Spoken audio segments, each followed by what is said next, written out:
Assalamualaikum bosku, welcome to my channel. Sebelum menonton jangan lupa subscribe, nyalakan dulu loncengnya, dan jangan lupa like dan komen. Dan jangan lupa ambil posisi rebahan kalian. Untuk kalian selamat menyaksikan. Benteng Seribu Monster terletak di antara celah gunung di selatan, timur dan tenggara. Ini adalah lokasi markas besar kuil jiwa. Kota Odin tempat Long Hao Shen tinggal ketika dia masih muda sangat dekat dengan Benteng Seribu Monster. Selama tahun pertama Perang Suci, yang mengalami kerusakan terendah di dalam 6 kuil besar adalah Benteng Seribu Monster. Bergantung pada hewan buas yang dipanggil di Benteng Seribu Monster. Mereka memukul mundur serangan iblis satu demi satu, sambil membawa dukungan ke sisi kuil Heller yang paling terbebani di Benteng Utara. Di kedalaman kuil jiwa, di dalam ruangan heksagonal ada seorang gadis anggun, duduk bersila. Ini adalah ruangan yang sangat aneh di bawah tanah. Lingkaran desain dekoratif aneh terlihat di sekeliling. Hal yang paling fantastis adalah bahwa semua desain ini diukir dengan sangat cermat. Jika seseorang memperhatikan dengan cermat saat mengamati, dia akan melihat bahwa semua patung ini mewakili binatang ajaib. Di ruangan seluas 100 meter persegi ini, jumlah patung binatang ajaib hampir tak terhitung banyaknya. Dan keindahan luar biasa dari desain dekoratif ini terkait erat dengan fakta bahwa banyak kristal binatang ajaib bertatahkan pada patung-patung ini. Kristal-kristal ini memenuhi ruangan, seperti karpet besar yang terbuat dari permata. Kabut cahaya bergerak dengan lembut, di tengahnya duduk seorang gadis muda, seluruh ruangan dipenuhi oleh warna-warna yang menakjubkan, cahaya lembut itu berputar seperti melindungi si gadis muda, yang mengenakan artifak yang telah diturunkan selama ribuan tahun, artifak pakaian suci spiritual. Chen Ying'er sedang meningkatkan kekuatan spiritualnya perlahan-lahan. Konon pakaian suci ini terbuat dari 108 pil tahap 9 milik Istana Suci Aliansi, ditambah 1080 roh makhluk iblis kemudian digabungkan menjadi satu. Hingga sekarang tidak ada yang mampu mengendalikan kekuatannya. 300 tahun lalu kuil jiwa memiliki seseorang dengan energi spiritual bawaan 81, namun ia tidak mampu mengeluarkan kekuatan asli dari pakaian suci ini. Ketika Ibu Chen Ying'er muncul, pakaian suci itu bersinar terang, tapi dia juga tidak mampu mengeluarkan kekuatan asli dari pakaian suci itu. Setelah Chen Hongyu dan Nenek Sansui berdiskusi, mereka sadar bahwa yang ditunjuk oleh pakaian suci itu bukanlah menantu mereka tapi bayi yang dikandung cucu mereka. Ketika Chen Ying'er lahir, pakaian suci itu bersinar terang. Ketika Chen Ying'er mulai tumbuh, ada masalah yang muncul pada tubuhnya. Walaupun energi spiritualnya bisa meningkat, dia tidak mampu menggunakan teknik pemanggilan. Pertumbuhan Chen Ying'er dipantau dengan sangat ketat, yang merupakan alasan sikap pemberontaknya di kemudian hari. Seperti yang diharapkan leluhur dari kuil jiwa, penguasa jubah roh suci membutuhkan energi spiritual internal yang sangat tinggi. Dan energi spiritual internal Chen Ying'er melebihi level 90, menjadikannya gadis suci spiritual pertama yang pernah lahir di kuil jiwa. Setelah melalui musyawarah, refleksi, dan upaya yang tak terhitung jumlahnya, mereka akhirnya memutuskan bahwa tubuh Chen Ying'er dengan sengaja menyegel kejeniusannya. Segel ini datang langsung dari bakatnya yang berbakat, dan kekuatan eksternal tidak dapat membantu menerobosnya.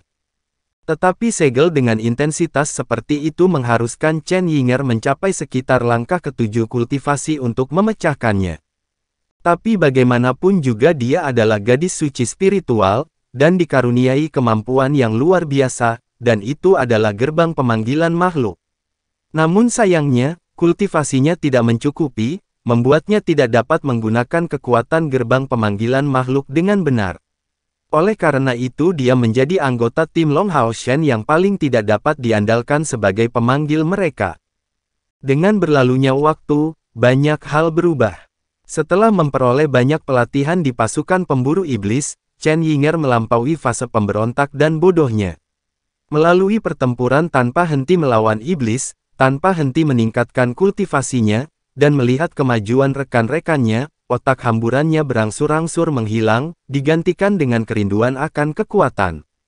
Bahkan jika pasukan pemburu iblis kelas Komandan 64 belum bubar, dia mungkin akan kembali ke kuil jiwa, untuk mencoba menerobos segel yang telah mengikatnya selama 20 tahun, menjadi gadis suci spiritual sejati. Energi spiritual putih susu yang lembut bergerak berirama di ruangan yang fantastis ini. Kamar pribadi ini awalnya harus digunakan oleh kepala kuil jiwa. Itu memberi bantuan besar untuk kultivasi seseorang. Mulai dari hari Chen Yinger kembali, ini menjadi wilayahnya. Setelah membebaskan dirinya dari semua gangguan, dia memasuki keadaan meditasi yang mendalam. Ketika Chen Yinger mulai bermeditasi, dia memiliki pemikiran yang sama dengan Wang Yuan. Saya ingin menjadi orang yang lebih berguna bagi tim. Saya ingin membantu kapten. Di kuil penyihir, penampilan Lin Xin cukup menyesal. Rambut panjangnya sebelumnya berantakan dan janggut sudah muncul di wajah, yang menjadi tipis. Selama setahun terakhir ini, bisa dikatakan bahwa dia sibuk setiap hari. Mulai dari hari kepulangannya di kuil penyihir, dia meminta kamar pribadi dari kakeknya, mengeksploitasi sejumlah besar sumber daya yang dibawa kembali dari wilayah iblis. Selama periode ini, dia memanfaatkan hubungan baiknya dengan rumah lelang besar aliansi untuk menjual sumber daya dalam jumlah besar dengan harga murah, membantu mereka bertahan di garis depan. Pada saat yang sama, dia mendapatkan ikatan dari sisi rumah lelang besar aliansi. Bahwa rumah lelang besar aliansi akan memberinya sumber daya yang dia butuhkan. Master hebat yang membuat senjata badai darah yang digunakan Wang Yuan menggunakan bahan dari monster ikan ditemukan oleh rumah lelang besar aliansi untuknya. Jika tidak, dengan kemampuannya, bagaimana dia bisa menemukan master hebat yang mampu membuat peralatan legendaris dalam waktu sesingkat itu? Tuan besar itu mengatakan bahwa senjata ini dibuat untuk disembelih, dan bahwa melalui darah banyak musuh, perubahan mendasar akan sangat mungkin muncul di dalamnya. Dengan kata lain, peralatan ini memiliki kemungkinan untuk maju ke tingkat epik. Sumber kemungkinan ini berasal dari beberapa darah dewa iblis ular Andromalius yang disediakan oleh Lin Xin. Direndam dalam darah dewa iblis, senjata badai darah memperoleh kemungkinan evolusi. Tubuh dan pikiran Lin Xin dikhususkan untuk membuat pil. Mengandalkan keberadaan tungku roh jantung api, dia membuat kemajuan besar dalam alkimia. Adapun pil pemulihan spiritual biasa dan pil ledakan spiritual, dia mampu menghasilkan dalam jumlah besar itu. Oleh karena itu, ia memperoleh penghargaan khusus dari para petinggi kuil, dan cabang dalam kuil penyihir memberinya sejumlah besar sumber daya berharga. Saat membuat sejumlah pil biasa, Lin Xin juga berusaha keras dalam meningkatkan proses pembuatan pilnya. Pertama-tama, dia memulihkan metode untuk membuat pil pelatihan anaconda, dan menggunakan, dan lebih dari selusin bahan lainnya, berhasil dalam tujuannya. Di antaranya, dia menggunakan empedu dan pil internal Raja Anaconda untuk membuat total 35 pil, cukup untuk 5 per orang. Termasuk Long Hao Shen, dikirim sebagian. Setelah pil pelatihan Anaconda selesai dibuat, Lin Xin segera mengabdikan dirinya untuk bidang penelitiannya yang paling penting, dan yang paling dia harapkan untuk diselesaikan, pil peningkat spiritual. Lin Xin mengerti dengan jelas bahwa bagi rekan-rekannya dan dirinya sendiri, pil peningkat spiritual adalah yang paling penting. Dengan pertumbuhan kultivasi seseorang, mendapatkan energi spiritual menjadi lebih menantang. Dan lebih jauh lagi, pil peningkat spiritualnya harus tanpa efek samping, hanya mengandalkan tubuh seseorang untuk meningkatkan energi spiritualnya. Ini membutuhkan banyak harta berharga untuk digunakan, dan juga banyak eksperimen. Lin Xin menggunakan dirinya sebagai subjek eksperimen, meneliti selama lebih dari setengah tahun. Tanpa biaya untuk eksperimen ini, dia akhirnya berhasil beberapa waktu kemudian. Pil yang berhasil dibuatnya tidak memiliki batasan, dan dapat dikonsumsi dengan panggilan apapun tanpa efek samping. Mengambil satu akan meningkatkan energi spiritual internal seseorang sebanyak 100 unit. Pil peningkat spiritual ini dinamai pil Xin, diambil dari namanya sendiri, menunjukkan betapa puasnya dia dengan pekerjaannya sendiri. Namun, pil Xin tidak datang tanpa batasan apapun. Bahan yang dibutuhkan sangat berharga, jadi setelah membuat 3 batch, Lin Xin berhenti memproduksi lebih banyak dari mereka. Ketiga lot ini menghasilkan total 200 pil, tetapi ini tidak berjumlah banyak setelah dibagi di antara 7 di antaranya. Meskipun demikian, itu akan membantu meningkatkan energi spiritual internal setiap orang sebanyak 3.000 unit. Namun, karya perintis ini penuh dengan kecerdikan. Secara teori, selama mereka berhasil terus membunuh dewa iblis dan naga iblis, pil sin ini bisa terus dibuat. Bagaimanapun, bangkai besar Raja Anaconda sudah cukup untuk membuat beberapa ratus batch pil lagi, adapun harta lainnya, mereka dapat dikumpulkan dengan cadangan dari aliansi. Di luar pil sin, Lin Xin juga telah membuat pil peningkat baru, dengan efek samping yang sangat berkurang dan dorongan yang jauh lebih besar. Orang dapat mengatakan bahwa tahun ini, Lin Xin secara resmi menjadi alkemis ahli hebat berkat sejumlah besar sumber daya berharga yang mereka kumpulkan.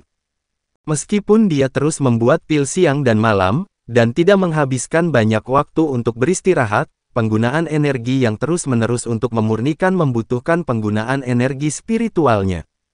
Dengan sikap berpikiran tunggal Lin Xin dan di bawah penggunaan energi spiritual internalnya yang terus-menerus ini, kemajuan Lin Xin bahkan lebih cepat daripada Wang Yuan yang mencari terobosan melalui pembantaian yang tak henti-hentinya. Dalam sebulan terakhir, saat berhasil membuat pil sin, energi spiritual internalnya secara resmi menerobos langkah ketujuh, membuka wadah spiritual keduanya. Setelah pil yang paling penting selesai diteliti, Lin Xin menghabiskan bulan lalu dengan lebih santai. Melalui persediaan besar dari kuil penyihir dan rumah lelang besar aliansi, sejumlah besar pil pemulihan spiritual dan pil ledakan spiritual dikirim ke bagian depan medan perang untuk meningkatkan kekuatan para pejuang di medan pertempuran. Faktanya, manfaat terbesar dari pil adalah bahwa mereka dapat digunakan bersama dengan dorongan sihir. Hanya 1 atau 2 pil tidak akan mempengaruhi seluruh pertempuran, tetapi persediaan pil yang besar memiliki kemungkinan untuk membalikkan situasi di saat-saat penting. Api biru naik, menyelimuti seluruh kompor besar di dalamnya. Dengan cara ini, 3 kali nyala api menghilang, dan wajah Lin Xin tampak lelah, duduk di kursi terdekat, dia berhasil membuat batch lain. Tapi kali ini, suara cemas terdengar dari sisi lain pintu. Lin Xin, tidak baik, Lin Xin dia. Mendengar tentang Lin Xin yang wajahnya tampak sangat lelah karena membuat pil, segera berdiri dari kursinya, berlari dengan kecepatan penuh menuju pintu. Faktanya, kuil penyihir memberikan perintah ketat bahwa bahkan kepala kuil sendiri tidak memiliki hak untuk langsung membuka pintu, dan bagian luarnya dijaga ketat. Enteri baru diberikan setelah mendapat izin Lin Xin. Membuka pintu, dia segera melihat wajah yang dikenalnya, yaitu Dian, prajurit dari mantan prajurit keempat kelas pasukan pemburu iblis, yang maju kemudian sebagai pasukan pemburu iblis kelas 22, dari tim Lin Xin. Sejak awal Perang Suci, semua regu pemburu iblis pergi berperang. Setelah mendapatkan perintah, Luxi secara pribadi membawa pasukan pemburu iblisnya untuk bertarung di kuil penyihir. Tepat ketika Lin Xin kembali, dia berlari melintasi Lin Xin beberapa kali. Semua anggota pasukan pemburu iblisnya diberi izin untuk datang ke ruang isolasi pembuatan pilnya, dan mereka diberi pil Lin Xin yang baru dibuat untuk digunakan. Meskipun Lin Xin khawatir tentang pasukan pemburu iblis kelas prajurit ke-22 yang berada di garis depan, masalah terpenting di matanya adalah terus membuat pil. Oleh karena itu, yang bisa dia lakukan hanyalah memberikan pil terbaiknya untuk digunakan pihak Lin Xin, dan tidak dapat membantu dengan cara lain.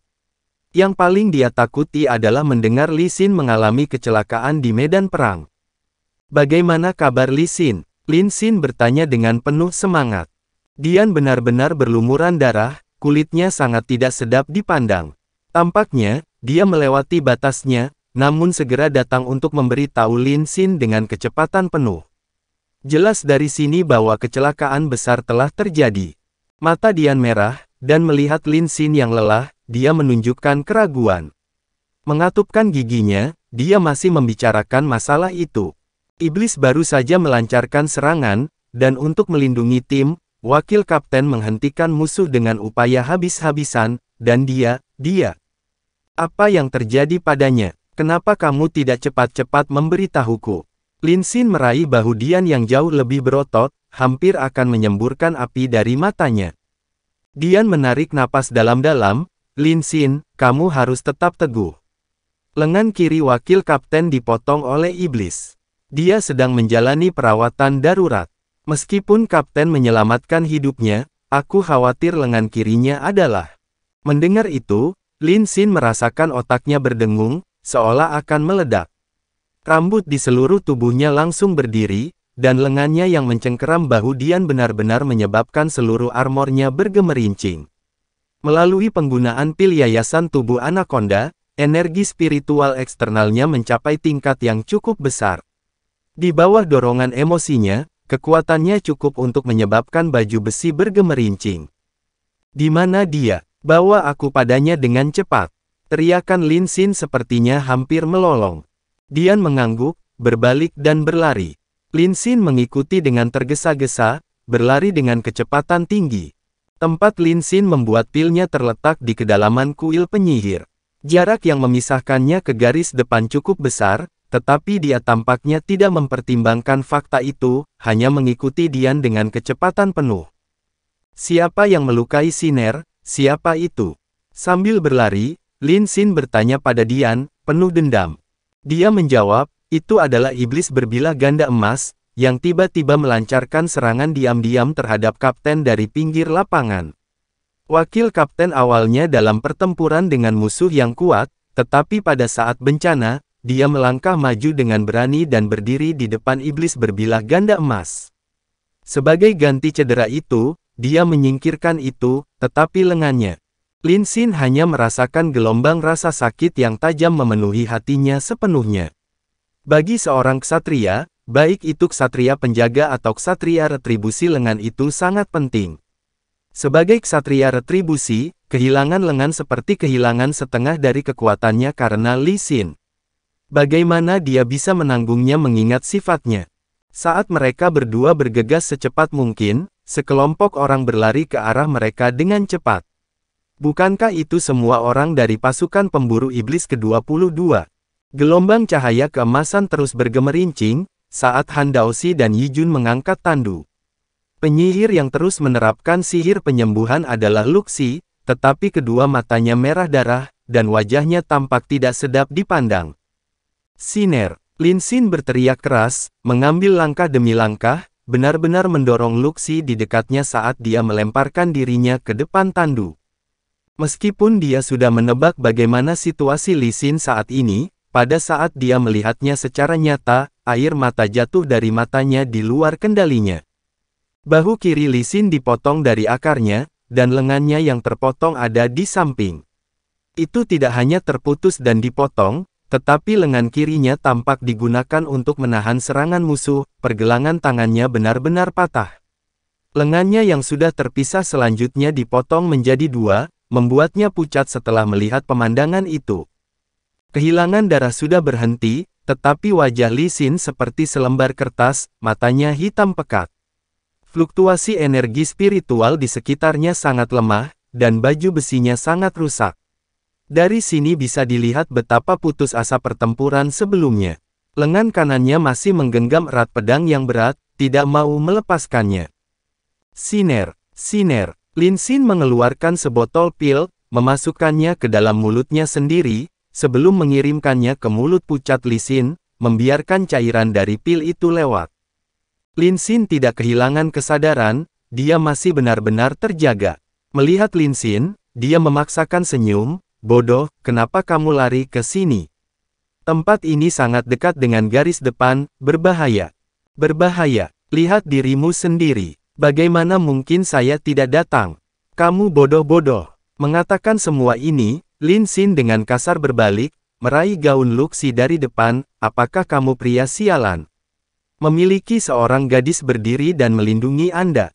Bukankah kamu berjanji bahwa kamu akan menjaga Siner dengan baik? Melihat warna merah berdarah di mata Lin Xin, Luxi tidak menunjukkan perjuangan apapun.